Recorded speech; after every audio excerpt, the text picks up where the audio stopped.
الحمدللہ رب العالمین والصلاة والسلام علی سید المرسلین اما بعد فاعوذ باللہ من الشیطان الرجیم بسم اللہ الرحمن الرحیم الصلاة والسلام علیک یا رسول اللہ وعلی آلک واصحابک یا حبیب اللہ الصلاة والسلام علیک یا نبی اللہ وعلی آلک واصحابک یا نور اللہ۔ میٹھے میٹھے اسلامی بھائیوں اور مدنی چینل کے ناظرین، سلسلہ دارالفتہ اہل سنت میں ایک بار پھر آپ کو مرحبا کہتے ہیں۔ ابتداً درود پاک کی فضیلت عرض کی جاتی ہے کہ فرمان مصطفیٰ صلی اللہ تعالیٰ علیہ وسلم ہے، جس نے دن اور رات میں میری طرف شوق و محبت کی وجہ سے تین مرتبہ درود پاک پڑھا، اللہ تعالیٰ پر حق ہے کہ وہ اس دن اور رات کے گناہ بخش دے۔ صلو علی الحبیب صلی اللہ تعالیٰ علی محمد صلی اللہ علیہ وسلم۔ مدنی چینل کے ناظرین، الحمدللہ عز و جل ہمارا یہ سلسلہ علم دین کے پھولوں سے مزین ہوا کرتا ہے، بہت کچھ سیکھنے کو ملتا ہے۔ آپ آخر تک شامل رہیں، آپ کی کالز SMS ہم شامل سلسلہ کرتے ہیں، آج بھی انشاءاللہ عز و جل کریں گے۔ آئیے آپ کی کالز لیتے ہیں۔ میں مفتی صاحب سے یہ پوچھنا چاہتا ہوں کہ کس کس کا رنگ کا امامہ سے پہننا سنت ہے؟ جی حضور کیا ارشاد فرمائیں گے امامے کے کلرز کے حوالے سے؟ الحمدللہ رب العالمین والصلاة والسلام علی سید المرسلین، اما بعد فاعوذ باللہ من الشیطان الرجیم، بسم اللہ الرحمن الرحیم۔ ہمارے پیارے نبی صلی اللہ تعالیٰ علیہ وآلہ وسلم نے کئی رنگ کے امامے پہنے ہیں، جس میں سفید رنگ، سیاہ رنگ، سبز رنگ، زرد رنگ، سرخ دھاری دار اور زعفرانی کلر، یہ کلر شامل ہیں۔ تو ان میں سے کوئی بھی کلر اگر استعمال کیا جائے یا اس کے علاوہ بھی اگر کوئی اور کلر استعمال کیا جاتا ہے تو اس امامہ پہننے کی سنت ادا ہو جائے گی۔ تو لہذا کتابوں میں یہ جو میں نے گنوائے ہیں کہ اس رنگ کے امامہ پہننا آپ علیہ الصلوۃ والسلام سے ثابت ہے۔ اچھا، امامے کے سائز کے حوالے سے بھی کچھ ہے کہ امامہ کتنا بڑا ہو؟ امامہ جو ہے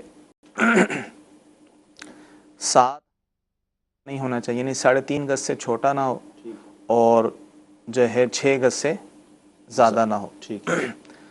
ہمارے پیارے نبی صلی اللہ تعالیٰ علیہ وآلہ وسلم کے 2 امام شریف تھے۔ امام نبوی رحمۃ اللہ تعالیٰ علیہ فرماتے ہیں ایک چھوٹا امامہ تھا 7 ہاتھ کا اور ایک بڑا امامہ تھا 6 گز کا۔ تو لہذا 3.5 گز سے چھوٹا نہ ہو اور زیادہ سے زیادہ جو 6 گز ہو، اس سے زیادہ نہیں ہونا چاہیے۔ ٹھیک ہے جی، اگلی کال لیں گے۔ مفتی صاحب سے میرا یہ سوال ہے، عصر کی سنتیں پڑھ رہے تھے اور جماعت کھڑی ہو گئی، تو کیا سنتیں چھوڑ کر جماعت میں شامل ہو جائیں یا اپنی سنتیں مکمل کریں؟ جی، عصر کی سنتیں شروع کر دی ہیں اور جماعت بھی قائم ہو گئی، اب کیا کریں؟ دیکھیں، عصر کی سنتیں یہ غیر موقدہ ہیں، ٹھیک ہے، اور اگر تو انہوں نے نماز شروع کر دی تو سنتیں پڑھے۔ صحیح۔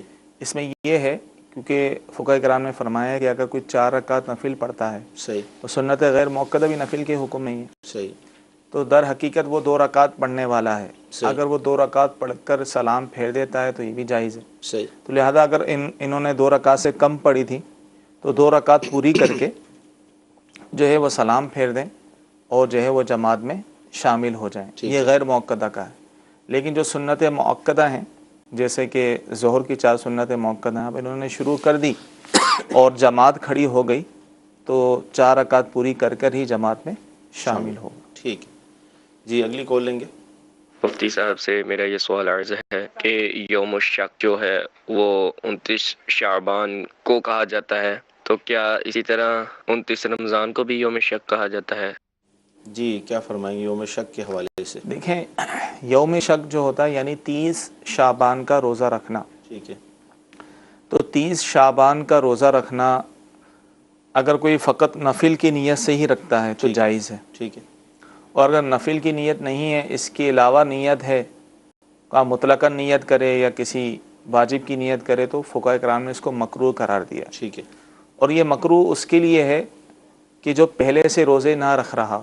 اب ایک شخص پہلے سے ہی روزے رکھ رہا ہے، جیسے کہ عمومی طور پہ مسلمانوں میں یہ ہے رواج، ماشاءاللہ شعبان رجب کے روزے رکھتے ہیں۔ صحیح، اب وہ پہلے سے ہی روزے رکھنا ہے تو ان کے لیے کوئی کراہت نہیں، یا وہ 30 شعبان ایسے دن آئی ہے کہ جس دن روزہ رکھنے کی اس کی عادت ہے، ٹھیک ہے، جیسے ہر پیر یا جمعرات کو وہ روزہ رکھتا ہے، ٹھیک اور ہے، 30 شعبان پیر یا جمعرات کو آئی ہے، تو اس صورت میں بھی روزہ رکھے تو کوئی کراہت نہیں۔ ٹھیک ہے، اگر ایسی کوئی صورت نہ ہو، پہلے سے بھی روزہ نہیں رکھ رہا، صرف آخری دن کا روزہ رکھ رہا ہے، تو فقہاء کرام نے فرمایا کہ یہ مکروہ ہے، مکروہ ہے، اور اگر رمضان کی نیت کرے گا تو مکروہ تحریمی ہوگا، صحیح، اور ورنہ مقیم کے لیے جو ہے یہ مکروہ تنزیہ، یعنی کسی اور نیت سے اگر رکھتا ہے تو یہ مکروہ تنزیہ ہے۔ ٹھیک ہے، لیکن خاص اگر نفل کی نیت سے رکھ رہا ہے، خالص نفل کی نیت سے رکھے گا تو پھر اس میں کراہت نہیں ہوگی، اور یہ یوم شک کا روزہ یہ 30 شعبان کا روزہ ہی کہلاتا ہے۔ چلاتا ہے، ٹھیک ہے۔ جی اگلی کال لیں گے۔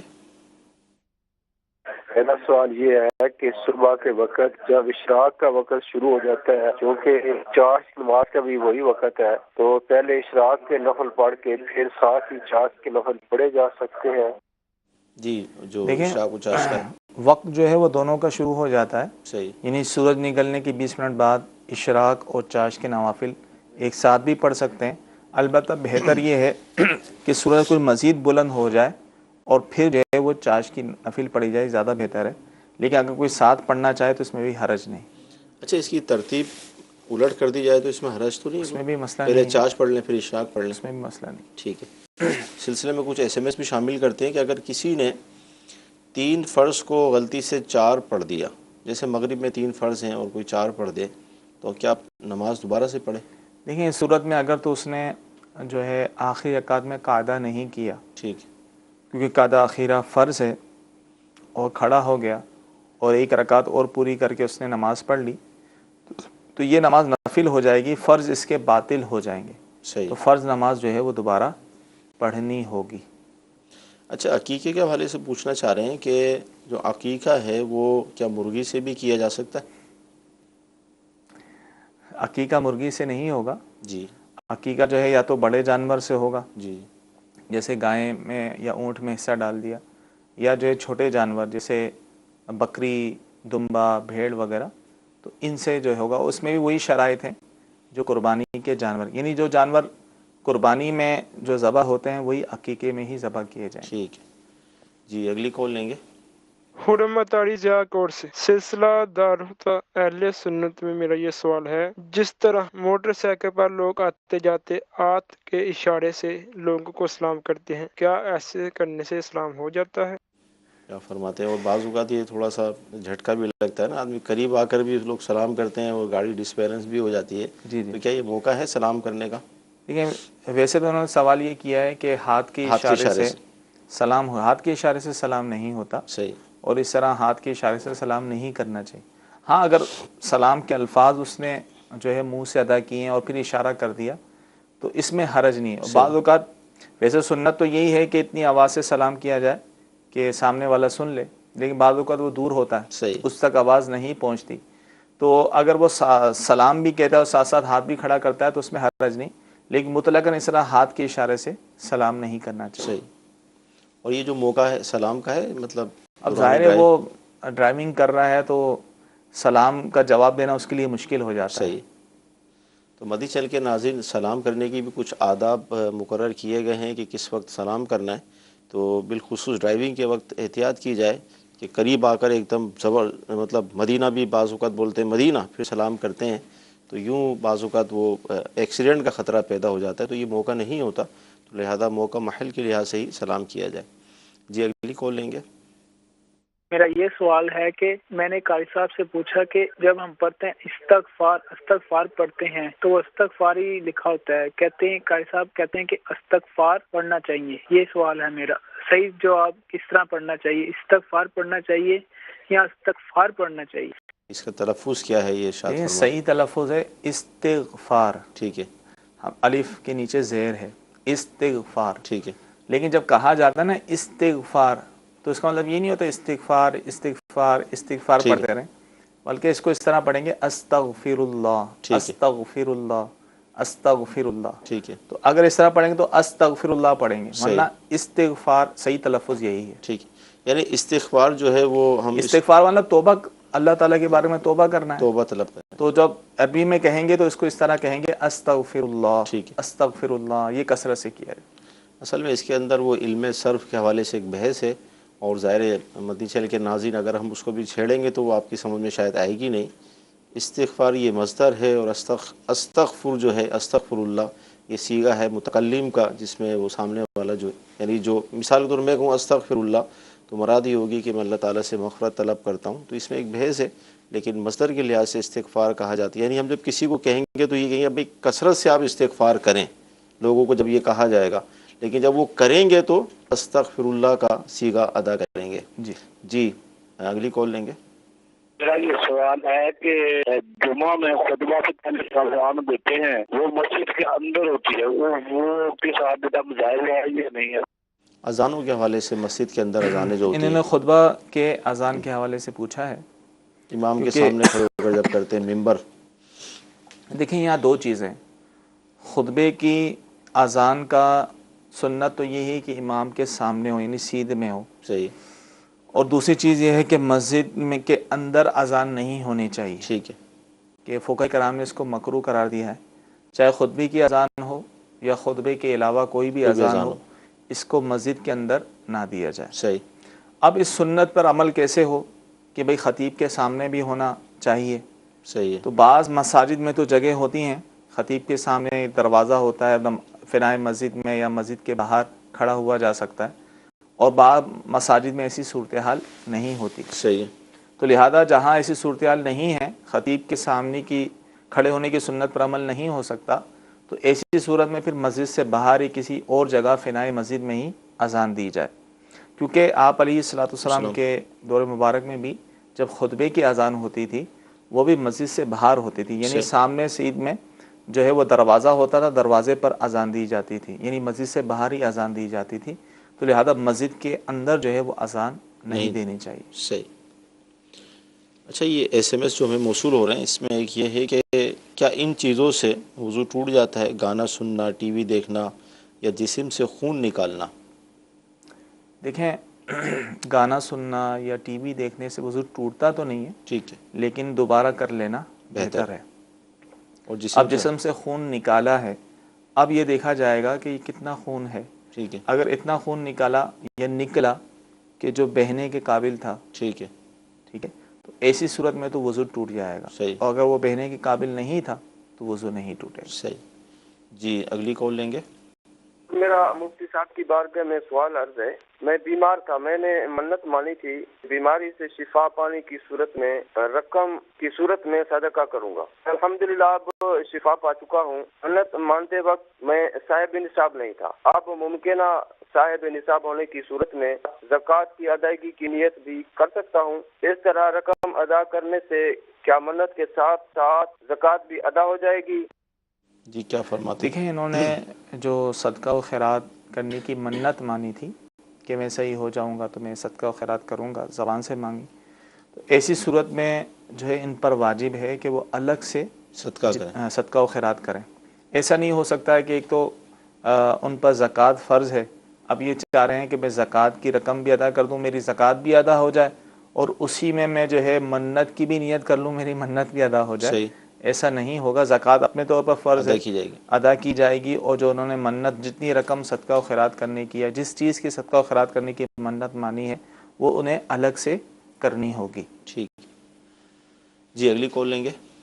ٹی وی پہ براہ راست مرید کر رہے ہوں تو آپ کا بندہ مرید ہو جاتا ہے؟ جی مرید کرنے کے حوالے سے کیا امیر اہل سنت جب ٹی وی پر لائیو جو ہے وہ بیعت کرواتے ہیں تو ایسی صورت میں جو ہے اگر کوئی گھر میں بیٹھے مدنی چینل کے ذریعے جو ہے وہ ساتھ ساتھ الفاظ دہراتا رہے تو اس طرح بھی بیعت ہو جاتا ہے۔ ٹھیک، جی اگلی کال لیں گے۔ سر میں نے ایک سوال پوچھنا تھا کہ میں نے اپنے بیٹے کا نام رکھا ہے محمد رحمان، کیا یہ رکھنا ٹھیک ہے؟ محمد رحمان، دیکھیں رحمان کا لفظ جو ہے یہ اللہ تبارک تعالیٰ کے ساتھ خاص ہے، ٹھیک، تو کسی اور کے ساتھ لفظ رحمان نہیں آ سکتا۔ ٹھیک ہے، اگر کسی کا نام جو ہے رکھنا ہے تو عبد الرحمن رکھنا ہوگا، صحیح، بغیر عبد کے محمد رحمان رکھنا یہ ناجائز و حرام ہے، اور بعض فقہاء نے اس کو کفر بھی لکھا ہے، کیونکہ رحمان صرف اللہ تعالیٰ ہی ہو سکتا ہے، اللہ تبارک تعالیٰ کے علاوہ کوئی رحمان نہیں۔ ہاں رحیم کہہ سکتے ہیں، صحیح، جیسے ہمارے پیارے نبی صلی اللہ علیہ وسلم نام بھی رحیم ہے، صحیح، لیکن رحمان یہ صرف اللہ تبارک تعالیٰ کے ساتھ ہی خاص ہے، تو لہذا نام جو ہے وہ عبد الرحمن رکھنا چاہیے، بغیر عبد کے رحمان محمد عبد الرحمن، محمد عبد الرحمن رکھ دیں، لیکن صحیح، عبد کا اضافہ ضروری ہے کہ عبد الرحمن ہو. ٹھیک. لیکن اگر یہ سمجھتے ہیں کہ نام اگر عبد الرحمن رکھیں گے تو لوگ اس کو رحمان کہہ کر ہی پکاریں گے، تو بھی بہتر ہے کہ یہ نام نہ رکھا جائے. ٹھیک ہے جی. اگلی کال. حج عمرہ کا بدل کیا ہے، اس کے احکام کیا ہے؟ کیا فرماتے ہیں؟ حج بدل فرمایا غالباً. حج عمرہ کا بدل کیا ہے، اس کے احکام کیا ہیں؟ سوال تو تھوڑا تفصیل طلب ہے. اس کے لیے جو ہے امیر اہل سنت کی جو کتاب ہے رفیق المعتمرین، رفیق الحرمین، اگر اس کا مطالعہ کریں تو انشاءاللہ کافی معلومات ہوگی. مزید اس میں سے کوئی بات اگر سمجھ میں نہیں آتی تو پوچھ سکتے ہیں. اچھا، مثال کے طور پہ حج تو فرض ہوگا جب ہی کرے گا، لیکن ظاہر عمرہ تو فرض ہی نہیں ہے، تو ان دونوں کی جگہ وہ کچھ اور کرے، یعنی یہ بتایا جا رہا ہے، تو اس میں کوئی حرج ہوگا؟ لیکن ان کا بدل تو کچھ نہیں ہو سکتا. ٹھیک ہے کہ البتہ کئی اعمال کرنے سے ثواب مل جاتا صحیح ہے نا. یہ عمل کریں گے تو یہ جیسا بھی ملے. انہوں نے سوال کیا تھا اشراق چاش کے حوالے سے، صحیح وہ ہے کہ کوئی جماعت سے نماز پڑھے صحیح اور جو ہے وہ بیٹھا رہے ذکر و اذکار کرتا رہے، پھر سورج بلند ہو جائے تو 2 رکعت پڑھے، صحیح تو اس کو پھر حج عمرے کا ثواب ملتا ہے.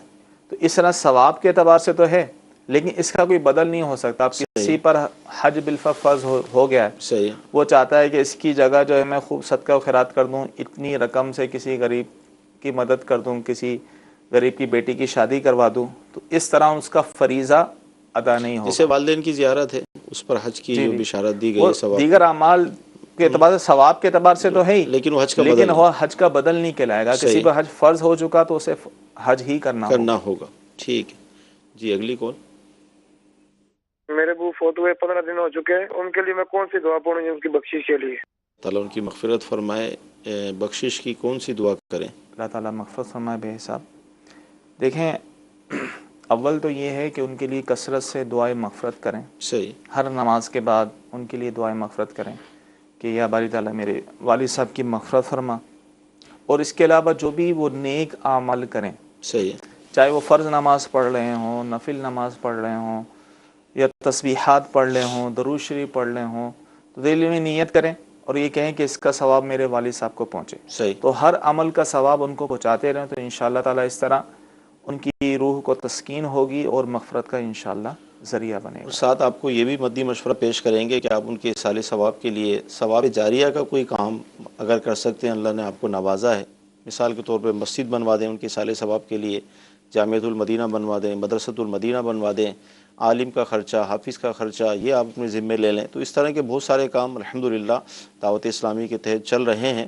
تو یوں بھی انشاءاللہ تعالیٰ اگر آپ، اس کے لیے ضروری نہیں ہے کہ آپ کروڑ پتی ہوں گے جب بھی یہ سارا ہوگا، آپ چند ہزار روپے سے بھی، لاکھ روپے سے بھی یہ سارے سلسلے کر سکتے ہیں.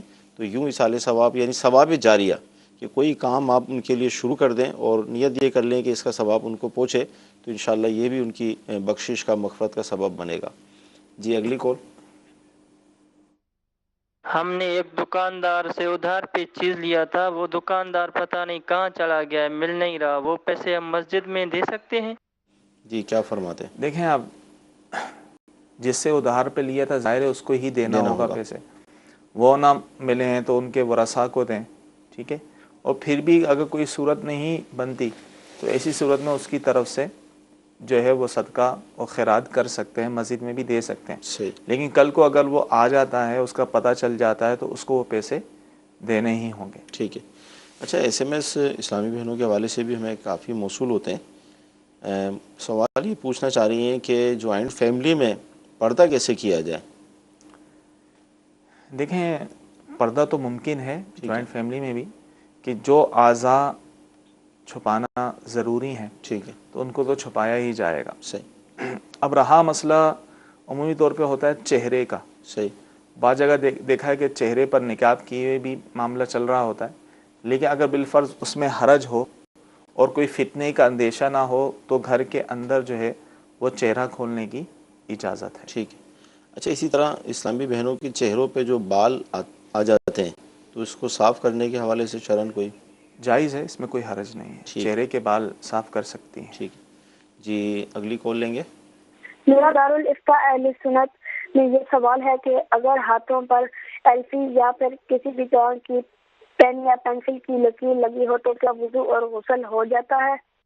جی جرم والی چیزیں ہوتی ہیں بعض اوقات عمومی طور پہ سیاہی جو ہوتی ہے پین وغیرہ کی وہ جرم دار نہیں ہوتی، تو ایسی صورت میں وضو غسل ہو جائے گا۔ اگر ہاں کوئی ایسی سیاہی وغیرہ ہے کہ جس کی تہ جم جاتی ہے، اس کے نیچے پانی نہیں پہنچتا، تو پھر اس کو ہٹا کر ہی پانی پہنچانا ہوگا۔ جب بعض چیزیں ایسی ہوتی ہیں جن سے چیزوں کو جوڑا جاتا ہے نا، پلاسٹک کی چیزیں ہیں، لکڑی کی، تو وہ اگر ہاتھ پہ گر جائیں تو چپک جاتی ہیں، جرم بھی ہوتا ہے، ان کو ہٹائیں تو خالی ہٹ جاتی ہے، یعنی اتنی وہ دیکھیں اب تو اس طرح کے کیمیکل تھنر وغیرہ اس طرح کی چیزیں آ گئی ہیں، اب وہ چیزیں آسانی سے اتر سکتی ہیں۔ ٹھیک ہے، مسئلہ یہ ہے کہ کسی نے کمال احتیاط سے وضو کیا، ٹھیک ہے، اس کو وہ چیز نظر نہیں آئی، معمولی رہ گئی، صحیح، تو ایسی صورت میں نماز تو ہو جائے گی، لیکن اگر وہ چیز نظر آ رہی ہو صحیح، تو یا بعد میں پتہ چلی کہ یار یہ چیز تو رہ گئی تھی، یا ایلفی لگی ہوئی تھی معمولی سی، یا کوئی اور چیز لگی ہوئی تھی جس کی وجہ سے پانی نہیں پہنچا، تو اس کو پھر ہٹا کر پانی بہانا یہ ضروری ہوگا۔ ٹھیک ہے جی، اگلی کال۔ لوگ کہتے ہیں کہ جب آدمی کی بیوی مر جاتی ہے تو وہ اس کا منہ نہیں دیکھ سکتا، اس کو چھو نہیں سکتا، تو آپ مہربانی کر کے اس پر روشنی ڈالیں۔ کیا فرماتے ہیں حضور؟ دیکھیں اگر کسی شخص کی زوجہ کا انتقال ہو جائے تو اس کا چہرہ دیکھ سکتا ہے، صحیح، اس میں کوئی حرج نہیں، صحیح، کندھا بھی دے سکتا ہے، بعض گھر میں کندھا نہیں دے سکتا، کندھا بھی دے سکتا ہے، اور کپڑے کے ذریعے چھو بھی سکتا ہے۔ معنی صرف یہ کہ بلا حائل، بغیر کپڑے کے اس کو نہ چھوا جائے، صحیح، باقی دیکھنے کی اس کی کوئی ممانعت نہیں۔ صحیح۔ اچھا، بھی جیسے اذان کے حوالے سے آپ نے ارشاد فرمایا کہ مسجد کے اندر اذان نہ دی جائے، تو یہ ایسے میں آیا ہے کہ مسجد میں اذان دینا کیوں منع ہے، کیوں نہیں دے سکتے، وجہ کیا ہے؟ دیکھیں یہ اذان جو ہے ایک اعلان ہے، ٹھیک ہے، ٹھیک ہے، تو اعلان جو ہے وہ یہی کہا فقہ کرام کہ مسجد کے باہر دیا جائے، مسجد کے اندر اعلان کرنا یہ منع ہے، ٹھیک ہے، ٹھیک ہے نا۔ اصل تو نمازیوں کو بلانا مقصود ہوتا ہے، صحیح، اور ویسے بھی شروع سے یہ رواج رہا ہے کہ شروع سے ہی مسجد میں اذان نہیں ہوتی تھی، مسجد سے باہر ہی ہوتی تھی۔ حضرت بلال رضی اللہ تعالیٰ عنہ بھی مسجد سے باہر ہی اذان دیا کرتے تھے، صحیح، صحابہ کرام کا بھی یہ طریقہ رہا ہے، اس لیے فقہ کرام نے فرمایا کہ یہ اعلان ہے لوگوں کو نماز کے لیے بلانے کے لیے، تو لہذا مسجد کے اندر نہ ہو، مسجد سے باہر۔ اچھا، یہ بھی ہم اس میں کہہ سکتے ہیں، بلکہ کیا اس طرح بھی کتابوں میں لکھا ہے کہ دربار الہی عز و جل کی یہ گستاخی ہے، یعنی مسجد کے اندر اگر اذان دی جائے تو اللہ کے دربار کی گویا کہ یہ گستاخی جی، اس طرح کی کہیں اصل میں نے اس لیے وہ بیان نہیں کی، بعض صورتوں میں اس میں تشویش ہو جائے گی، کیونکہ اب جو ہے کئی جگہوں پر جو ہے مسجد کے اندر اذان کا رواج پڑ گیا ہے، صحیح، ٹھیک ہے نا، تو ورنہ حکم تو یہ ہے، کتابوں میں یہی لکھا ہے فقہ کرام نے کہ مسجد کے اندر اذان نہ دی جائے۔ لیکن جیسے مثال کے طور پہ مائک کا جو سسٹم ہے، ساؤنڈ سسٹم جو ہے، یعنی اگر اس کو دیکھا جائے تو اس کے ہوتے ہوئے اب شاید یہ دشواری کہیں بھی نہ ہو کہ ساؤنڈ کا جو وائر تار ہوتا ہے وہ بآسانی آپ مسجد کے باہر بھی لا سکتے ہیں، یعنی کوئی اتنا بڑا ایشو نہیں ہے۔ اگر کرنا چاہیں تو کر سکتے ہیں، جی، وہ اصل میں شروع سے ایک سلسلہ چلتا آ رہا ہے، اسی کو لے کے چل رہے ہوتے ہیں۔ صحیح، الحمدللہ ہماری مساجد میں عمومی طور پہ ہوتا ہے، صحیح، اور جہاں میں جمعہ پڑھاتا ہوں وہاں بھی یہ سلسلہ الحمدللہ ہوا ہے، کسی نے کوئی اعتراض نہیں کیا کہ بالکل سیدھ میں، محراب کی سیدھ میں دروازہ ہے، دروازے کے باہر فنائے مسجد میں کھڑے ہو کے وہ اذان دے رہے ہوتے ہیں خطبے کی، صحیح، اور عام نماز اذانیں بھی مسجد سے باہر ہوتی ہیں، صحیح، تو اگر یہ سلسلہ شروع کیا جائے تو اس میں کوئی اتنی دشواری نہیں ہے، بس ذہن بنانے کی بات ہے۔ حدیث چل کے ناظرین، اگر ہماری مسجد کمیٹیاں اس حوالے سے تھوڑا قدم آگے بڑھائیں اور ذہن بنا لیں تو کوئی اتنا بڑا ایشو اس دور میں نہیں ہے، یعنی مائک کا اب تار کا بھی ایشو نہیں ہے، ایسے سسٹم آ گئے ہیں کہ صرف آپ یہاں پر مائک لگائیں اور مختلف فاصلے سے بھی وہ سسٹم بن جاتا ہے کہ اذان دی جا سکتی ہے۔ تو اس دور کے اندر جو جدید آلات ہیں اس لحاظ سے ساری چیزیں آسان ہو گئی ہیں، تو اس سنت کو زندہ کیا جائے اور مسجد کے اندر جو اذان والا معاملہ ہے اس کو ختم کر کے مسجد سے باہر جو فنائے مسجد جس طرح مفتی صاحب نے فرمایا اس کو رائج کیا جائے۔ جی، اگلی کال۔ اب کی بار میں یہ سوال تھا میرا کہ جب فون پہ بات کرتے ہیں لوگ تو کوئی کہتا ہے کہ میرا سب گھر والوں کو سلام دینا، تو کیا سلام دینا فرض ہوتا ہے یا بھول جائے اگر تو نہ دے سلام تو کوئی حرج تو نہیں ہے؟ سلام کا کہہ دیتے ہیں، جب کوئی اگر کہے نا تو پھر انشاءاللہ عز و جل کہہ دیا کریں، صحیح، کہ انشاءاللہ، تو اس صورت میں اگر رہ بھی گیا تو مسئلہ نہیں ہے، نہ کہا تو مسئلہ نہیں، لیکن اگر اس نے التزام کر لیا ٹھیک ہے میں کہوں گا تو اب جو ہے وہ کہنا لازم ہوگا۔ صحیح، اور عمومی طور پہ یہ ہوتا ہے کہ اب جس کو سلام کسی کا پہنچایا جاتا ہے آگے سے کہہ دیتا ہے وعلیکم السلام، صحیح، تو وعلیکم تھوڑی کیا جاتا ہے، وعلیکم السلام کہنے سے اس کا تو جواب نہ ہوا السلام کا، تو یہ سیکھنا چاہیے باقاعدہ کہ اگر کوئی مرد جو ہے کسی مرد کا سلام پہنچا رہا ہے تو پھر اس طرح کہیں گے وعلیکہ وعلیہ السلام، اور کسی عورت کا سلام کوئی مرد پہنچا رہا ہے تو وعلیکا وعلیہ السلام، ٹھیک ہے. تو یہ سارے الفاظ سیکھنے پڑیں گے. اچھا اسی طرح بارگاہ رسالت علیہ الصلوۃ والسلام میں بھی لوگ یہی کہتے ہیں حضور کی بارگاہ میں ہمارا بھی سلام عرض کر دیجیے گا، اور بھی شیخین کریمین اور جتنی بھی مقدس ہستیاں ہیں، تو یوں اس وقت بھی کیا احتیاط کرنی ہوگی؟ اس میں نے لفظ یہی کہا نا کہ انشاءاللہ کہتے ہیں تو بچت ہے. صحیح کہ انشاءاللہ تو اس صورت میں یاد رہے تو سلام کیا کہہ دے، وہ اچھی بات ہے. اگر نہ بھی کہہ سکا تو کوئی گناہ نہیں. ٹھیک ہے. اچھا یہ ارشاد فرمائیں کہ ایس ایم ایس ہے کہ فجر کی نماز قضا کس وقت ادا کی جائے، اس حوالے سے ارشاد فرمائیں. دیکھیں مکروہ وقت کے علاوہ جو ہے جب چاہیں ادا کر سکتے ہیں. جیسے دیر میں آنکھ کھلی اور سورج طلوع ہو چکا ہے اور سورج طلوع ہوئے جو ہے 20 منٹ گزر گئے تو قضا کر سکتے ہیں. اسی طرح ظہر کا وقت آ گیا ہے تو ظہر کی نماز سے پہلے اور نماز کے بعد بھی قضا کی جا سکتی ہے. لیکن اس کا خیال رکھیں کہ ظہر سے پہلے ایک وقت آتا ہے مکروہ وقت، زوال کا وقت، اس میں نماز نہ پڑھی جائے. لیکن اگر کوئی صاحب ترتیب ہے، مثال کے طور اس پر ماضی میں کوئی نماز قضا ہی نہیں ہوئی تھی، صحیح، یا جو تھیں سب پڑھ چکا ہے، اب آج اس کی فجر کی نماز قضا ہوئی اور ظہر کا وقت آ گیا تو اب اس پر لازم ہے، اگرچہ جماعت کھڑی ہو گئی، صحیح، اب اس پر لازم ہے کہ پہلے فجر کی قضا کرے گا پھر جماعت میں شامل ہوگا. اچھا اذان کے حوالے سے ارشاد فرمائیں اگر کسی کی داڑھی نہیں آئی تو کیا وہ اذان نہیں دے سکتا؟ دیکھیں داڑھی نہیں آئی تو کوئی مسئلہ نہیں ہے، ٹھیک ہے، وہ اذان دے سکتا ہے. بلکہ جو نابالغ سمجھدار بچہ بھی ہے جو اذان کہنا جانتا ہے وہ بھی دے سکتا ہے، اذان ہو جائے گی. مسئلہ داڑھی کا یہ ہے کہ جو داڑھی منڈھاتا ہے کہ ایک مٹھی سے کم گھٹاتا ہے، جو حد شرع ہے اس سے کم گھٹاتا ہے، تو ایسا شخص جو ہے وہ فاسق ہے. ٹھیک ہے، تو فاسق کی اذان کہنے کو فقہا نے مکروہ قرار دیا اور فرمایا کہ اگر اس نے اذان کہی ہے تو مستحب یہ ہے کہ اس کی اذان کا اعادہ کیا جائے، دوبارہ کہی جائے. ٹھیک ہے. اچھا ایس ایم ایس یہ ہے کہ منت مانی لیکن وہ ابھی پوری نہیں ہوئی، تو کیا اس کا کوئی ہمیں کفارہ دینا ہوگا اس حوالے سے؟ منت پوری نہیں ہوئی جی، اس سے مراد یہ کہ جس چیز کے ساتھ معلق کیا تھا، اگر میرا یہ فلاں کام ہو گیا تو میں یہ کروں گا، جی جی، تو اگر وہ کام جب تک نہیں ہوگا جب تک منت پوری کرنا اس پر لازم نہیں ہوگا. صحیح. اگر بالفعل وہ کام پورا ہو چکا ہے اور منت بھی ایسی چیز کی مانی تھی جن سے کوئی فرض یا واجب ہے، جیسے نماز، روزہ کی، صدقہ و خیرات کی، اس طرح کی جو ہے منت مانی ہے تو اس کو پورا کرنا لازم ہوگا. ٹھیک ہے. اچھا اسی طرح عورتوں کے حوالے سے پوچھا جا رہا ہے ان کا قبرستان جانا، اس حوالے سے کیا فرمائیں گے؟ دیکھیں عورتوں کا قبرستان جانا منع ہے تو لہٰذا وہ نہیں جا سکتی. ٹھیک ہے جی، مزید کال لیں گے. مختصر کی بارگاہ میں سوال ہے کہ یہ جو گھر میں بھینسیں یا گائیں یا بکریاں وغیرہ ہوتی ہیں ان پر زکوٰۃ کب واجب ہوتی ہے؟ جی گھر کے اندر جو دیکھیں گھر کے اندر جو جانور ہوتے ہیں،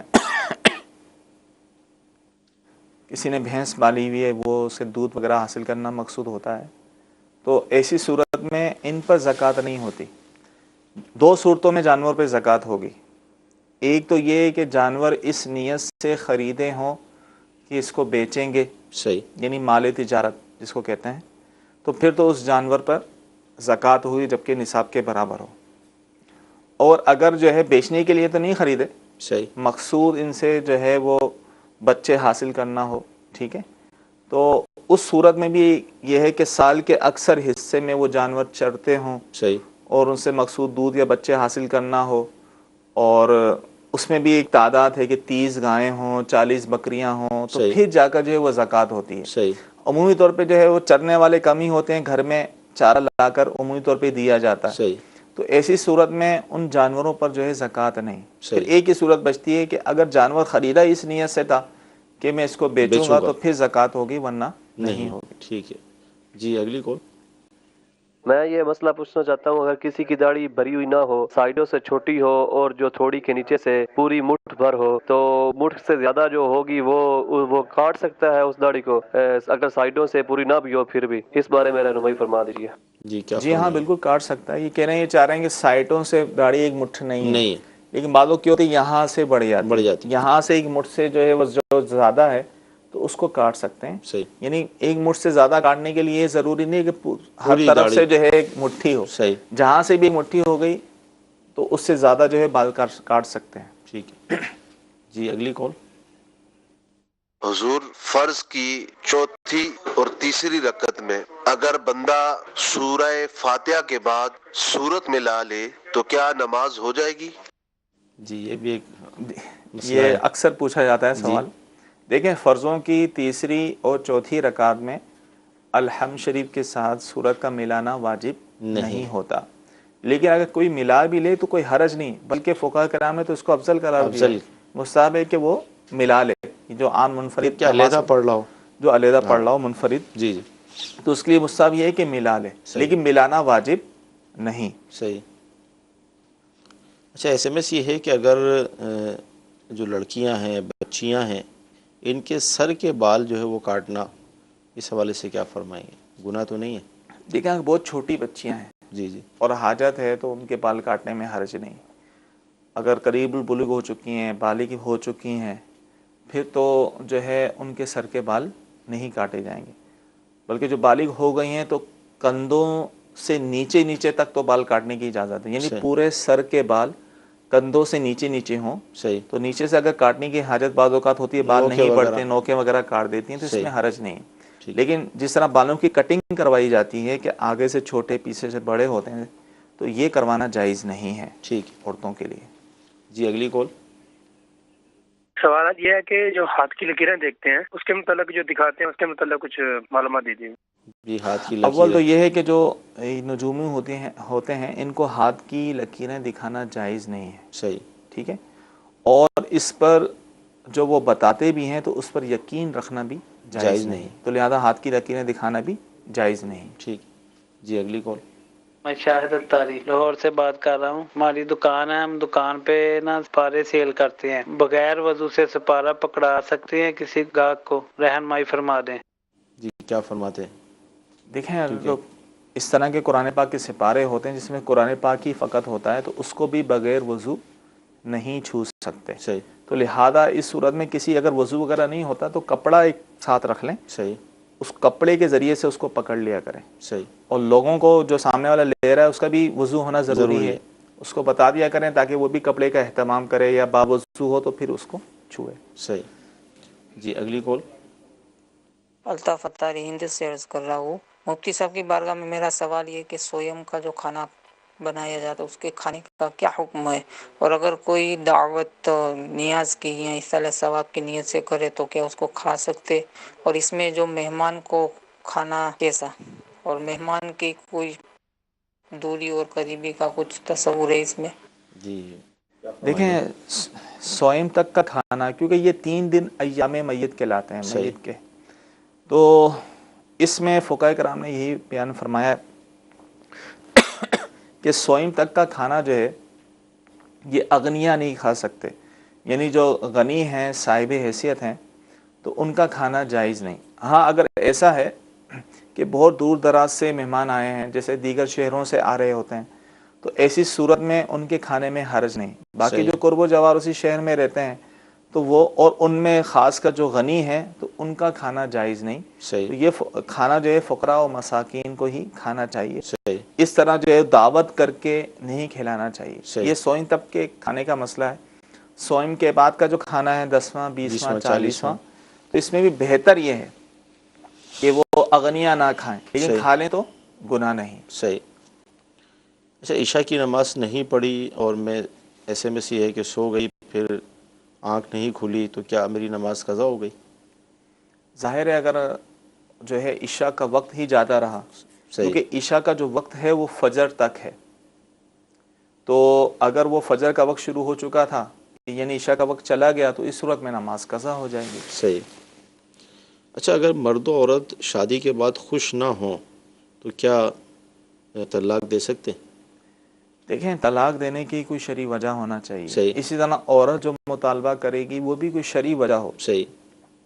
بلا شرعی وجہ جو ہے کہ جو ہے وہ طلاق کا مطالبہ کرنا یہ جائز نہیں ہے. صحیح. تو اس لیے فقہاء کرام نے فرمایا اگر کوئی شرعی وجہ ہو تو شریعت کے دائرے میں رہ کر جو شریعت نے طریقہ بتایا اس کے مطابق طلاق دے سکتا ہے. صحیح.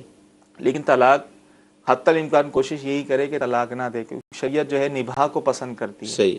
اگر طلاق دینا بالکل ہی ناگزیر ہو جائے صحیح تو شرعی رہنمائی لے کر کس طریقے سے طلاق دینا چاہیے، کیونکہ شریعت نے ہر معاملے میں ہماری رہنمائی فرمائی ہے. تو طلاق کے معاملے میں فرمائی کہ کس طرح طلاق دے، ایک دے، ایک سے زیادہ نہ دے، تو کس طریقے سے دے، تو وہ اس طریقہ کار کے مطابق ہی طلاق دی جائے، تاکہ اگر کل کو واپسی کی رجوع کی صورت ہو تو اس میں اس کے لیے آسانی.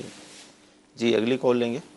میرا سوال یہ ہے کہ ہم 3 دوست ہیں، کاروبار کر رہے ہیں، تو تینوں کے پاس سرمایہ کم ہے. ہمارا چوتھا دوست ہمیں کہتا ہے کہ آپ ہم سے 2 لاکھ روپیہ لے لیں اور جب تک آپ نہیں لاتے تب تک آپ مجھے پر منتھ جو ہے وہ 10,000 روپیہ دیتے رہیں. تو مفتی صاحب سے یہ پوچھنا تھا کہ کہیں یہ سود کے زمرے میں تو نہیں آتا، اس کے بارے میں فرما دیں.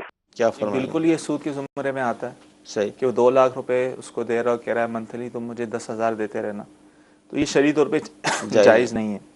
اگر کسی کے ساتھ کوئی پارٹنرشپ کی جائے تو اس کی شریعت نے کچھ اصول و قوانین بیان کیے ہیں. صحیح. اب تینوں مل کے کاروبار کر رہے ہیں، تینوں کے پیسے ہیں، تو اس میں اگر نفع کی بنیاد رکھیں گے تو فکس نہیں کر سکتے. صحیح. پرسنٹیج یعنی فیصد کے اعتبار سے. صحیح. بھائی جتنا بھی نفع ہوگا اتنے فیصد ہوگا، یا جس کے جتنا کیپٹل لگا ہے، جتنا پیسے لگے ہیں، اس حساب سے جو ریشو ہوگا اسی حساب سے نقصان ہوگا. صحیح. مزید اس میں تفصیل ہے، لیکن کبھی بھی کسی کے ساتھ پارٹنرشپ کرنی ہو تو اس سے پہلے شرعی رہنمائی لے لیں کہ شرعی طریقہ کیا ہے. بندہ اپنی سوچ کے مطابق وہی کہتا ہے یار مارکیٹ میں تو یہی چل رہا ہے، سب وہ سمجھ رہا تھا کہ سب جو مارکیٹ میں چل رہا ہے سبھی صحیح ہے، حالانکہ ایسا نہیں ہوتا. اکثر چیزیں ناجائز ہوتی ہیں، تو زیادہ شرعی رہنمائی لے کر ہی کسی کے ساتھ پارٹنرشپ کرنی چاہیے. ٹھیک. جی اگلی کال. یہ ہے کہ کیا اقامت میں حی علی الفلاح پر کھڑا ہونا سنت ہے؟ جی کیا فرمایا؟ دیکھیں فقہاء کرام نے جو ہے یہ فرمایا ہے کہ حی علی الصلاح یا حی علی الفلاح پر کھڑا ہونا مستحب ہے. ٹھیک ہے. اور بعض کتابوں میں اس کو سنت بھی لکھا ہے. اور فتاوی عالمگیری میں یہ لکھا ہے کہ اگر کوئی شخص مسجد میں آئے اور اقامت ہو رہی ہو تو اسے چاہیے کہ وہ بیٹھ جائے. صحیح. اور جب مؤذن حی علی الفلاح پر پہنچے تو اس وقت کھڑا ہو. اس کا کھڑے کھڑے اقامت سننا یہ مکروہ قرار دیا گیا. صحیح. تو اس لیے جو ہے سنت کا لفظ بھی کہہ دیا جاتا ہے اور مستحب بھی ہوتا ہے. در حقیقت یہ کہلاتا سنت مستحبہ ہی ہے کہ اقامت کے وقت جو ہے جب امام جو ہے اپنی جگہ پہ کھڑا ہو، مصلی پر ہی ہو، اور عمومی طور پہ ایسی ہوتا ہے امام موجود ہوتا ہے، پھر امام اور مقتدی دونوں کے لیے یہ ہے کہ جب مؤذن حی علی الصلاح یا حی علی الفلاح پر پہنچے تو اس وقت کھڑے ہوں. مدنی چل کے ناظرین، آج ہفتہ ہے اور ہفتے کو ہم آپ کی بارگاہ میں دعوت بھی پیش کرتے ہیں مدنی مذاکرے کی. تو انشاءاللہ ابھی عشاء کی اذان ہوگی، نماز پڑھیں گے، تو نماز کے بعد پھر انشاءاللہ عز و جل مدنی مذاکرے کا سلسلہ ہوگا. اور یہ ایک ایسا سلسلہ ہے کہ جس کے اندر ہمیں علمی لحاظ سے، دنیاوی لحاظ سے اور دیگر مطلب مسائل سیکھنے کو ملتے ہیں. تو لہذا بہت پیارا یہ سلسلہ ہوتا ہے. اہل سنت کی زیارت ہوتی ہے، مفتیان کرام ہوتے ہیں، اور ہزاروں مقامات پر اللہ تعالیٰ کی رحمت سے اس کو دیکھنے کا سلسلہ بھی ہوتا ہے. اور آج کا مدنی مذاکرہ اس حوالے سے بھی بڑا اہم ہے. تو لہذا کوشش کر کے تمام ہی مدنی چینل کے ناظرین نیت فرما لیجیے کہ انشاءاللہ تعالیٰ ہم آج کے مدنی مذاکرے میں بھی شرکت کریں گے اور آئندہ بھی انشاءاللہ تعالیٰ شرکت رکھیں گے. اور آج جو سلسلہ ہوا اس میں اللہ تعالیٰ کی رحمت سے ہم نے بہت کچھ سیکھا، بہت سارے مسائل ہمارے سامنے آئے، ان کے جوابات ملے. تو اللہ تعالیٰ کی بارگاہ میں دعا کرتے ہیں کہ اللہ تعالیٰ آج کا ہمارا سلسلہ اپنی بارگاہ میں قبول فرمائے، جو ہم نے سنا ہے، جو سیکھا ہے، اس پر عمل کرنے کی توفیق عطا فرمائے. آمین. صلو علی الحبیب صلی اللہ تعالی علی محمد.